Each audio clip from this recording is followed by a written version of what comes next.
ये कहानी ममता की है। बचपन से ही घर में ये एहसास दिलाकर पाला गया कि औरतों को बोलने का हक नहीं है।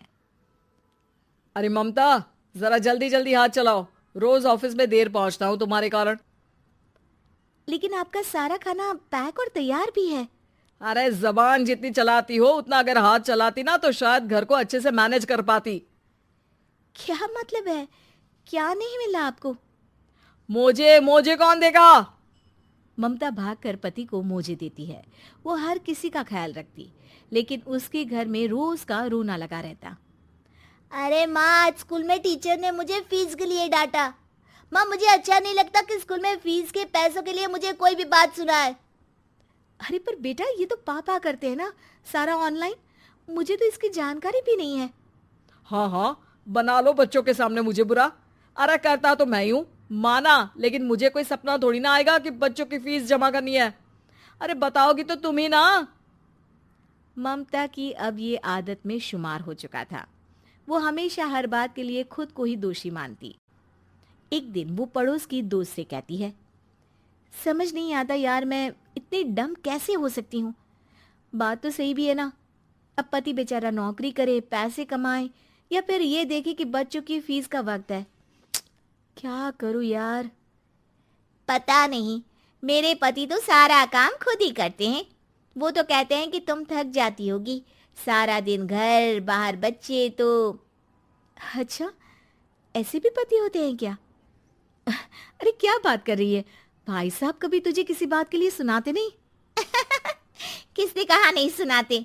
अरे ये पति चीज ही ऐसी होती है कि बिना पत्नी को सुनाए उन्हें चैन की नींद कहाँ आती है। तो तू भी परेशान रहती होगी कि कैसे, क्या, कब भूल गई। अरे वो तो मुझे बस इस बात के लिए ताना देते हैं कि मैं वक्त पर खाना क्यों नहीं खाती, या पार्लर जाकर अपनी साज सज्जा क्यों नहीं करवाती। पड़ोसन बोल ही रही होती है कि ममता के बेटे की आवाज आती है। अरे माँ, क्या हो गया? लग नहीं रहा कि आज आप मुझे पानी भी देगी। अरे कब से खाने के लिए वेट कर रहा हूँ। अरे यार, मैं चलती हूँ। बेटा खाने के लिए वेट कर रहा है, मैंने उसे खाना भी नहीं दिया। अरे 12वीं में पहुंच चुका है तुम्हारा बेटा, उसे बोलो खुद पानी लिया करे। मैंने तो अपने बच्चों को काम करना सिखाया है। अरे यार, खुद की भी तो कोई लाइफ है। माना जब नहीं कर सकते थे तो किया, लेकिन अब इतने बड़े बच्चों की हर बात मानेंगे तो मुश्किल तो अपने को ही होगी। ममता को पड़ोसन की बात में दम तो लगता है, लेकिन करे क्या, आदत भी तो खुद ही ने डाली थी। ममता घर जाती है कि तभी बेटी आ जाती है। माँ, परसों मुझे एक शादी में जाना है। तेरी वो जो लाल वाली साड़ी है ना, उसे दे देना। मैं आज जाकर टेलर को दे दूंगी, वो उस साड़ी से सूट बना देगा। अरे नहीं नहीं तारा, वो मेरी माँ ने मुझे दी थी और उस साड़ी से मेरी काफ़ी भावनाएं जुड़ी हैं।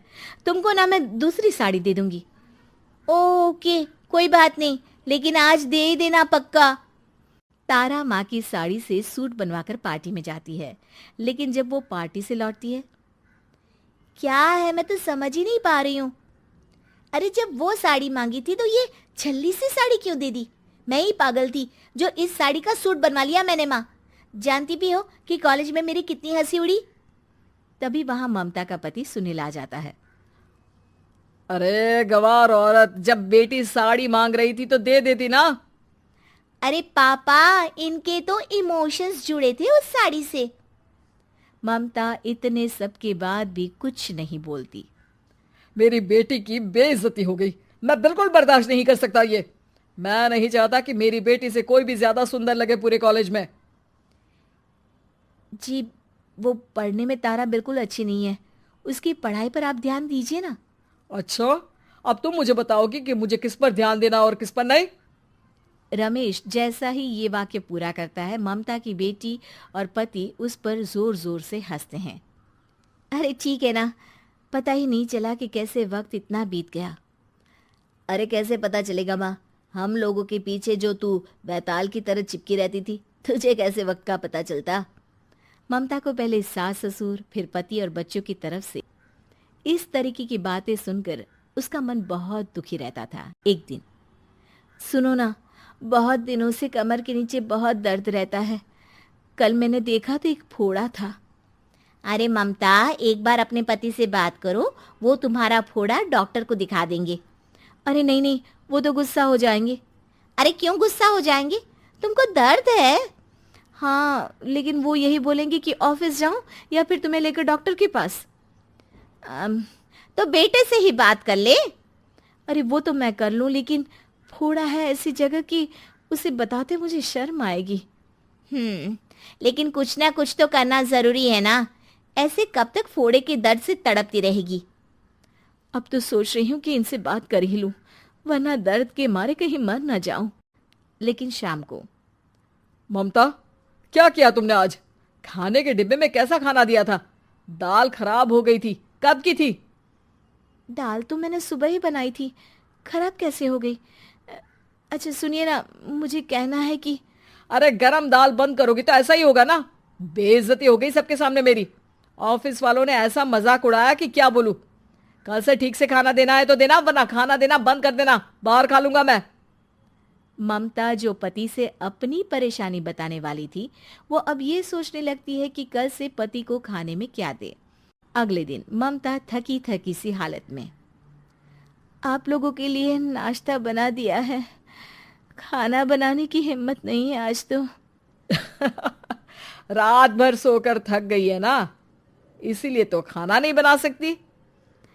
हिम्मत नहीं हो रही है, मैं बस सोने जा रही हूँ। बस मैडम को सोने का बोल दो, फिर देखो कैसे सोती रहती है।